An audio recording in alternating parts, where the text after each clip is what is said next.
What's up guys, we have a new event in Pokemon Go, the Luminous Legends X event. Let's go through all the event details and then some event tips for you guys. As always, timestamps below if you want to skip to any certain section or want to skip any section you don't care about. Let's get into it. So the Luminous Legends X event is happening May 4th, 10 a.m. to May 17th, 8 p.m. all local time. So wherever you live, that's going to be the time. Xerneas is going to be making his Pokemon Go debut, so he'll be in raids during this time frame, which I will talk about if it's any good and some counters for it later in the video. We also have the Rainy Lure module coming to Pokemon Go. It's similar to any other premium lure module, so similar to the Mossy Lure, the Glacial, and the Magnetic Lure, which will pretty much attract bug, water, and electric type Pokemon. When you put out a Pokestop, it'll last 30 minutes unless there's a special event. And then also you can use the Rainy Lure module similar to how you evolve Eevee into Glaceon or Leafeon, but you're going to use it to evolve a Sliggoo into a Goodra, which is a new Pokemon. I'll talk about that in a bit. Also, you can evolve a Dragonair into a Dragonite or a Shelgon into a Salamence, and they'll both learn their exclusive legacy moves, Draco Meteor for Dragonite and Outrage for Salamence, or you can take your pre-existing Dragonites and Salamances and use a regular Charge Sham, not an elite one, and it will be able to learn those legacy moves. So you don't actually need to evolve anymore. You can now just use a TM on your pre-existing Pokemon to teach them legacy moves. Hopefully they keep this in the future. Finally, we're gonna have a global challenge between May 1st, 12 a.m. to May 9th, 11:59 p.m. UTC, so Universal Time Coordinated, in which if everyone together catches over 500 million fairy type Pokemon in total, we will get these following bonuses from May 11th, 10 a.m. to May 17th, 8 p.m. all local time. The bonuses we will get are 3x catch XP. Pancham will make its debut in Pokemon Go, which is a new Pokemon. And finally, we'll unlock Shiny Galarian Ponyta, which will be a new shiny unlocked if we catch these 500 million fairy types. This global challenge is live right now. So as you're watching this video, you can catch fairy types to help towards this bonus. Hopefully we can get it, guys. Catch those fairy types. As far as spawns in the wild, we're gonna have Dratini, Dragonair, Snubbull, Ralts, Bagon, Cottonee, Spritzee, Swirlix, and Goomy. Spritzee, Swirlix, and Goomy are 3 new Pokemon, which I will talk about if these are any good in a bit. Also, of course, the Pancham, if we do unlock it with those 500 million fairy types, that will most likely be spawning in the wild. We're gonna have special 7-kilometer eggs for Cleffa, Igglypuff, Azurill, Gible, Spritzee, and Swirlix. Pretty good eggs in here, but I'm gonna say the Gible will probably be rare. Currently in the raid battles, from what I know, we're gonna have Galarian Ponyta and Alolan Executor in the 1s and 3s, and then finally in the 5 stars, we're gonna have Xerneas. I will talk about if it's any good in a bit. We're also gonna have exclusive field research for this event. The tasks include catch 5 fairy types for a male or Cottonee, catch 10 dragon types for a Gible, catch 10 fairy types for a Swirlix or Spritzee, use 7 berries to help catch Pokemon for a Swirlix or Spritzee, and win 2 raids for an unknown Pokemon encounter. I'll pin below what that encounter is. We also have an exclusive timed research, which you can pause right now to look at all of them. I'm not going to read through the whole task, but the one thing to look at is on page 3, you do unlock the Super Rocket Radar to battle Giovanni. This is a timed research task, so make sure you complete this research or get to at least page 3 to get that Rocket Radar, because that is a rare item that you need to encounter and battle Giovanni. We also have an exclusive AR mapping task during this event for Galarian Ponyta. So if you are on the hunt for Shiny Galarian Ponyta during the second half of the event, make sure you do those AR mapping tasks, which you can get at Pokestops or gyms. It's the one surrounded in blue. Okay, so now that we know all the event details, let's go through if any of the evolutions of these new Pokemon like Goodra, Pangoro, Aromatisse, and Slurpuff are going to be any good. I'm going to play all these videos back to back to back, analyzing if these Pokemon are good. Check it out. Is Goodra good in Pokemon Go? Goodra is a pure dragon type Pokemon, max CP of 3,963, attack stat of 220, defense of 242, and stamina of 207. For fast moves, it can learn Dragon Breath and Water Gun, and for charge moves, it can learn Sludge Bomb, Power Whip, Draco Meteor, and Muddy Water. Is this Pokemon going to be any good? For raids, it won't. There's so many better dragon type attackers, and Goodra doesn't have a premier dragon type attacking moveset. How about for PvP? Well, Goodra actually looks pretty good. In the Great League, ranked 74 overall, best ranked as a safe swap in the number 42 slot. In the Ultra League, 120, not that great. However, very good in the Ultra League Premier Cup, ranked 8 overall, best ranked as a number 6 safe swap. Finally, also does very well in the Master League and the Master League Premier Cup, ranked 19 in the Master League, best ranked as a lead in the number 15 slot, and 44 overall in the Master League Classic. Goodra actually looks like it's going to be pretty good now that all the simulations have been run, so be sure to get yourself an Ultra League 1, a Great League 1, and a Master League 1 if you want. Is Pangoro good in Pokemon Go? Pangoro is a dark and fighting type, has a maximum CP of 3,281, attack stat of 226, defense of 146, and stamina of 216. Not bad stats. Currently in the game files, it can learn Low Kick, Snarl, Bullet Punch for fast moves, and for charge moves, it can learn Close Combat, Night Slash, Iron Head, and Rock Slide. As far as raids, this Pokemon will not be good. So many better fighting and dark type attackers. How about for PvP? Not going to be good in the Master League, but in the Great and the Ultra League, it will have some play. Think of it as similar to Scrafty and Obstagoon. Although completely countered by any Charmer, Pangoro can get on a roll with Night Slash. It most likely won't be a meta pick, but you can still use it in the Great and the Ultra League and probably have some success. Is Slurpuff good in Pokemon Go? Slurpuff is a pure fairy type, has a max CP of 2,486, attack stat of 168, defense of 163, and stamina of 193. For fast moves, it can learn Tackle and Charm, and for charge moves, it can learn Flamethrower, Draining Kick, Play Rough, and Energy Ball. As far as raids go, Slurpuff won't won't be good. It just doesn't have enough stats. How about for PvP? Well, being a charmer, you know it's gonna be dominant. Having a coverage move like Flamethrower allows it to cover against its steel type weaknesses versus Pokemon like Ferrothorn and Melmetal. It'll be a very strong lead in the Great League, being able to beat 76% of the meta. However, it won't do as good in the Ultra League. Mainly losing in all shield scenarios, Slurpuff just can't handle some of the stronger charmers like Granbull and Togekiss in the Ultra League. However, it is still a charmer and will be dominant and can fit into pretty much any team. So make sure you grab yourself a Slurpuff for the Great and the Ultra League. Is Aromatisse good in Pokemon Go? Aromatisse is a pure fairy type Pokemon. Max CP of 2,674, attack stat of 173, defense of 150, and stamina of 226. For fast moves, it can learn Charge Beam and Charm, and for charge moves, it can learn Thunderbolt, Dragon Kiss, Moonblast, and Psychic. Is this Pokemon going to be any good? Well, being a charmer, it will be dominant, and having the coverage of moves like Psychic and Thunderbolt gives it a spicy situation. Being an amazing lead in the Great League with 72% win rate, Aromatisse can handle a lot of the meta. It will be a great lead in the Great League. In the Ultra League, however, less strong. Needing XL candies to perform, making it limited to trainers, and also losing in most of the 1, 2, and 0 shield situations, Aromatisse just won't be able to handle the meta. There are better charmers in the Great League, like I would say Clefable and Togekiss, so I would stick to those. But for the Great League, Aromatisse can do play. Be sure to grab yourself one for the Great League and even the Ultra League. Pretty much all of them are not going to be meta breaking, but they will still be good and useful depending on your team for PvP. But if you don't care about PvP, nothing here to write home about, except you do want to get them for your Pokedex. On the topic of what is good, let's look into the actual wild spawns and what we should be looking after. We're going to have Dratini and Dragonair spawning in the wild. Dratini can be shiny, but we're going to want to get these because Dratini evolving into Dragonite. Dragonite is a good dragon type raid attacker that you're going to want to get. And then Dragonite is also good in the Ultra League Premier Cup, so the No Legendaries Ultra League Cup. It also ranked #1 currently in the Master League. This can change, but a really good Pokemon for the Master League. You're going to want to get yourself a Dragonite for the Master League and the Ultra League if you can. We also have the Snubbull evolving into the Granbull. Granbull is a good charmer for the Ultra League and the Great League, although the rankings don't really show itself well. Ranked 188 in the Great League and 188 in the Ultra League, it still can do work on the correct team. We also have the Ralts evolving into the Gardevoir and the Gallade. Gardevoir and Gallade do have mega potentials in the future, so you're going to want to get yourself a high IV one, but also Gardevoir is one of the best fairy type attackers in the game, and Gallade is a really good Pokemon for the Ultra League. Specifically in the Ultra League Premier Cup, ranked 29 overall, Gallade can do work in the Ultra League, and you can even use Gardevoir in the Great and the Ultra League as a charmer similar to the Granbull. We also have the Bagon evolving into the Salamence. Remember, you can evolve the Bagon to get the Outrage move on Salamence, making Salamence the #3 dragon type attacker in the game. Also, Bagon does have the Mega in the future, so make sure you get yourself a high IV Bagon. You can use that as the Mega form if Mega Salamence ever does come out to Pokemon Go. We also have the Cottony evolving into the Whimsicott. Whimsicott is also a good charmer in the Great League. Ranked 93 overall, but specifically best as a lead in the #51 slot. Get this Pokemon. And then finally, we have the Spritzee, Swirlix, and Goomy, which are all three good, like you guys saw in the videos. Don't forget the Pancham evolving into Pangoro. Get this one if we do unlock it. It will be a Dex entry, and it should have some play in some of the leagues. Pretty much, guys, anything you see in the wild this week, make sure you catch it, because there's really nothing you really want to avoid. From 7 Cobbler eggs, things to hatch, Cleffa, Igglypuff, and Azurill, all baby Pokemon in their shiny forms, are very rare, and you're going to want to hatch them, because then you can use them as trade bait for future trades with people. Also, the Gible, of course, amazing hatch to get, evolving into Garchomp, a good ground type, dragon type attacker, and also good for the Master League. Also, Gible does have the mega potential in the future into Mega Garchomp, becoming the #1 ground type attacker, so get yourself a high IV Gible during this event through the eggs or the field research if you can. Finally, the Swirlix and the Spritzee, we already talked about them. I want to note for the 7-kilometer eggs, make sure you get these eggs during the event. You can't just hatch your already existing 7-kilometer eggs. You need to hatch an egg, get a 7-kilometer egg during the event timeframes, and then when you hatch that egg, it will be from that egg pool. You can't hatch an old egg, or else it'll be one of the old Pokemon from an old egg pool. Now, getting into the raids, let's take a look at the new raid boss, Xerneas. Is it going to be any good? And then let's go through some counters. Check it out. Is Xerneas good in Pokemon Go? The short answer is no, but let's take a look. Xerneas is a pure fairy type Pokemon. Max CP of 4,275, attack stat of 250, defense of 185, and stamina of 246. For fast moves, it can learn Tackle and Zen Headbutt, and for charge moves, it can learn Mega Horn, Thunder, Moonblast, Close Combat, and Giga Impact. Xerneas is not a good fairy type attacker because it doesn't have any fairy fast move. What are you doing, Niantic? Even if it were to have a fairy type fast move, having its only fairy charge move be Moonblast doesn't help it in raids. Sporting two of the worst fast moves in the game, Xerneas isn't much better in PvP. Ranked 464 in the Ultra League and 158 in the Master League, Xerneas has no play at all. Hopefully they release some legacies to make it relevant, but this is not a raid boss you want to go after other than for the Dex entry. Top counters for Xerneas in Pokemon Go. Xerneas does not have a shiny. Its Hundo CP non-weather boosted is going to be 2160, and weather boosted is going to be 2701.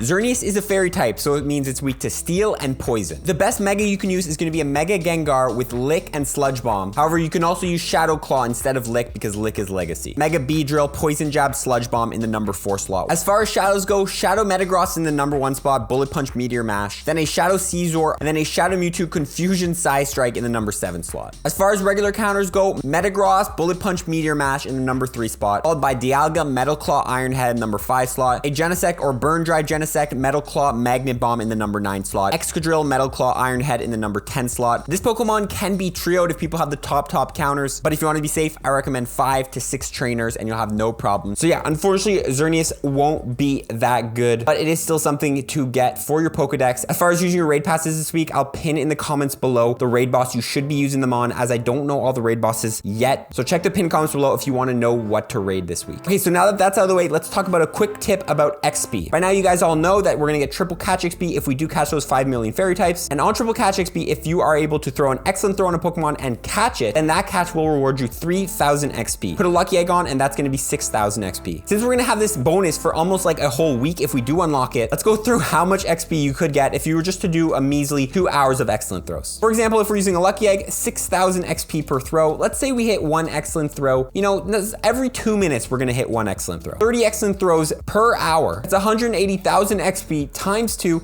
360,000 XP in 2 hours. You're only gonna hit 1 excellent throw every 2 minutes. Some of you can probably do a lot more than that. I'm not gonna tell you how many excellent throws you can do, as it does depend on the Pokemon around you. But I do recommend, if you are in need of XP, really focus on hitting those excellent throws when that bonus is active, as the XP can stack up a lot. Whether you use a lucky egg or not, it does add a lot of XP. Also, if you're in the need of easy excellent throws, don't be scared to open a Melton box. Some people have mastered excellent throws on Melton box. So once we do unlock 3 times catch XP, you can just open a Melton box at home and get easily 3,000 XP off a lucky egg, 6,000 XP on a lucky egg per excellent throw on those Meltons, but you might have to use those higher level balls like Ultra Balls, since Melton is pretty pesky when trying to stay in the Pokeball. Also, don't forget to TM your Salamances that don't know Outrage yet. Salamence without Outrage is a completely useless Pokemon, so go ahead and make sure you use a TM on your Salamances or evolve any good Bagons you got during this event. Don't worry about the Draco Meteor on the Dragonite. That is not a good moveset for Dragonite. You do not want that, but remember, evolve some good Bagons if you do catch any during this event. On the topic of getting good Bagons during this event, you want to make sure that you're trading with a friend or someone you know or someone in your family to try to get luckies during this event. There's a lot of Pokemon spawning like Dratini, Bagon, Ralts that play best when they have the highest possible IV, so whether that be a Hundo, whether that be a 98. Being able to randomly mirror trade Pokemon has a chance, about a 5% chance, of those Pokemon becoming lucky. Those lucky Pokemon will be cheaper to power up and they'll have an IV floor of 12, 12, 12, making their IVs usually high. So make sure every day, if you do catch a couple Bagons, Raltses, or Dratinis, mirror trade them with a friend. Get some good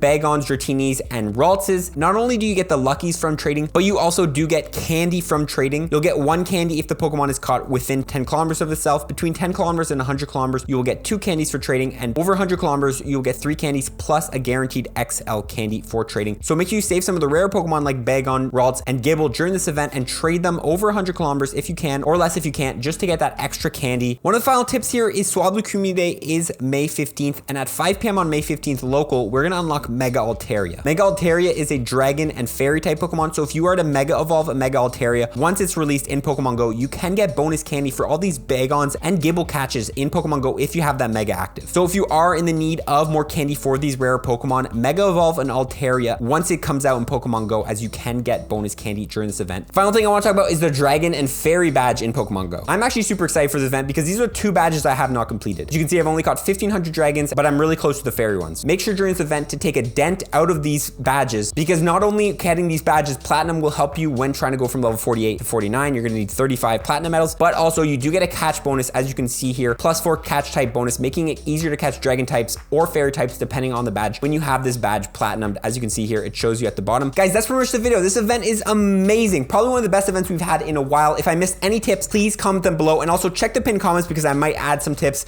or things that I missed in this video. But I hope you guys enjoyed this video. I hope you guys are gonna grind during this event. Make sure to stay safe though out there, because safety is most important. Thank you for watching, guys. We will see you guys in the next one. Follow for more tips, baby. Peace.